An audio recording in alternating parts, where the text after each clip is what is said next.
এক গ্রামে একটি শেওড়া গাছে একটি পেত্নী বাস করত। গ্রামের লোকেরা সেখান থেকে সন্ধ্যার পর আর কেউ যেত না। গ্রামের লোকেরা সেই পেত্নীটিকে নিয়ে আলোচনা শুরু করে দিল।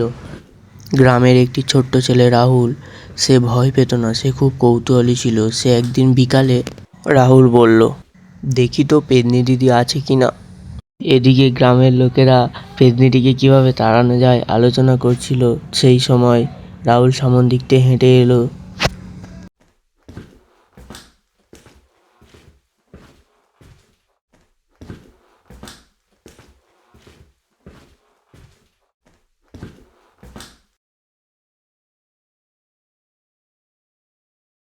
আমি যাব এই শেওড়া গাছের কাছে, দেখবো পেত্নী আছে কিনা।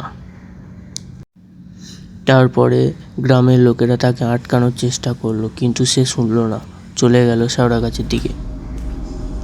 শেওড়া গাছের কাছে যেতেই প্রচণ্ড জোরে হাওয়া উঠল। গাছের ওপর থেকে একটি মিষ্টি গলায় আওয়াজ এলো, কে রে তুই? তুই আমাকে খুঁজছিস নাকি রে? তারপর রাহুল চারিদিকে তাকিয়ে দেখলো একটি গাছে লাল শাড়ি পরে কে একজন মেয়ে বসে আছে। রাহুল পেত্নী দিদির সঙ্গে গল্প করতে শুরু করে দিল। পেত্নী দিদি বলল, আমি ভালো পেত্নী, আমি এই গাছটাকে বাঁচাতে চাই। তারপর একদিন গ্রামের কিছু লোক এসে এই গাছটাকে কাটতে আরম্ভ করে দিল।